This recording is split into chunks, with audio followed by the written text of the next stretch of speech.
صلی اللہ علیہ وآلہ وسلم، لوگ تم سے پہاڑوں کے بارے میں دریافت کرتے ہیں، کہہ دو کہ میرا رب ان کو راکھ بنا کر بکھیر دے گا، پھر زمین کو ہموار میدان کر چھوڑے گا جس میں تم کوئی نشیب و فراز نہ دیکھو گے۔ اس روز لوگ پکارنے والے کے پیچھے چلیں گے اور اس کی پیروی سے انحراف نہ کر سکیں گے، اور رحمان کے سامنے آوازیں پست ہو جائیں گی تو تم ایک ہلکی آواز کے سوا کوئی آواز نہ سنو گے۔ اس روز کسی کی سفارش کچھ فائدہ نہ دے گی مگر اس شخص کی جسے رحمان اجازت دے اور اس کی بات کو پسند فرمائے۔ جو کچھ ان کے آگے ہے اور جو کچھ ان کے پیچھے ہے وہ اس کو جانتا ہے، اور وہ اپنے علم سے اللہ کے علم کا احاطہ نہیں کر سکتے۔ اور اس زندہ و قائم کے روبرو منہ لٹک جائیں گے، اور جس نے ظلم کا بوجھ اٹھایا وہ نامراد رہا، اور جو نیک کام کرے گا اور مومن بھی ہوگا تو اس کو نہ ظلم کا خوف ہوگا اور نہ نقصان کا۔ اور ہم نے اس کو اسی طرح کا قرآن عربی نازل کیا ہے، اور اس میں طرح طرح کے ڈراوے بیان کر دیے ہیں تاکہ لوگ پرہیزگار بنیں یا اللہ ان کے لیے نصیحت پیدا کر دے۔ تو اللہ جو سچا بادشاہ ہے، عالی قدر ہے، اور قرآن کی وحی جو تمہاری طرف بھیجی جاتی ہے اس کے پورا ہونے سے پہلے قرآن کے پڑھنے میں جلدی نہ کیا کرو، اور دعا کرو کہ میرے پروردگار مجھے اور زیادہ علم دے۔ اور ہم نے پہلے آدم سے عہد لیا تھا مگر وہ اسے بھول گئے، اور ہم نے ان میں ارادے کی پختگی نہ پائی۔ اور جب ہم نے فرشتوں سے کہا کہ آدم کے آگے سجدہ کرو تو سب سجدے میں گر پڑے مگر ابلیس نے انکار کیا۔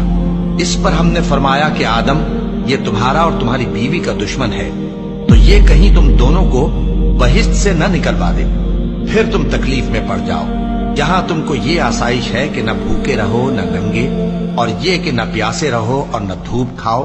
پھر شیطان نے ان کے دل میں وسوسہ ڈالا اور کہا کہ آدم، بھلا میں تم کو ایسا درخت بتاؤں جو ہمیشہ کی زندگی کا باعث ہو اور ایسی بادشاہت کہ کبھی زائل نہ ہو؟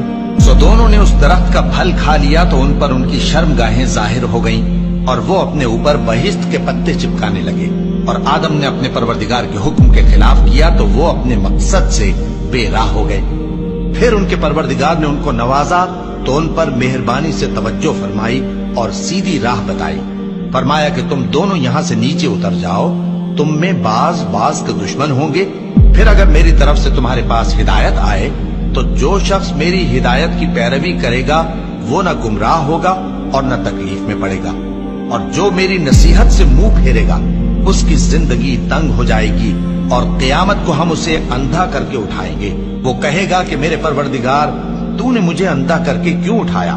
میں تو دیکھتا بھالتا تھا۔ اللہ فرمائے گا کہ ایسا ہی چاہیے تھا، تیرے پاس ہماری آیتیں آئیں تو تو نے ان کو بھلا دیا، اسی طرح آج ہم تجھ کو بھلا دیں گے۔ اور جو شخص حد سے نکل جائے اور اپنے پروردگار کی آیتوں پر ایمان نہ لائے، ہم اس کو ایسا ہی بدلہ دیتے ہیں، اور آخرت کا عذاب بہت سخت اور ہمیشہ باقی رہنے والا ہے۔ تو کیا یہ بات ان لوگوں کے لیے موجب ہدایت نہ ہوئی کہ ہم ان سے پہلے بہت سے فرقوں کو ہلاک کر چکے ہیں جن کے رہنے کے مقامات میں یہ چلتے پھرتے ہیں؟ عقل والوں کے لیے اس میں بہت سی نشانیاں ہیں۔ اور اگر ایک بات تمہارے پروردگار کی طرف سے پہلے صادر اور جزائے اعمال کے لیے ایک میعاد مقرر نہ ہو چکی ہوتی تو نزول عذاب لازم ہو جاتا۔ بس جو کچھ یہ بکواس کرتے ہیں اس پر صبر کرو، اور سورج کے نکلنے سے پہلے اور اس کے غروب ہونے سے پہلے اپنے پروردگار کی تسبیح و تحمید کیا کرو، اور رات کی کچھ گھڑیوں میں بھی اس کی تسبیح کیا کرو، اور دن کے مختلف اوقات یعنی دوپہر کے وقت بھی، تاکہ تم خوش ہو جاؤ۔ اور کئی طرح کے لوگوں کو جو ہم نے دنیا کی زندگی میں آرائش کی چیزوں سے نوازا ہے تاکہ ان کی آزمائش کریں، ان پر نگاہ نہ کرنا، اور تمہارے پروردگار کی عطا فرمائی ہوئی روزی بہت بہتر اور باقی رہنے والی ہے۔ اور اپنے گھر والوں کو نماز کا حکم کرو اور اس پر قائم رہو۔ ہم تم سے روزی کے خواستگار نہیں بلکہ تمہیں ہم روزی دیتے ہیں، اور نیک انجام اہل تقوی کا ہے۔ اور کہتے ہیں کہ یہ پیغمبر اپنے پروردگار کی طرف سے ہمارے پاس کوئی نشانی کیوں نہیں لائے؟ کیا ان کے پاس پہلی کتابوں کی نشانی نہیں آئی؟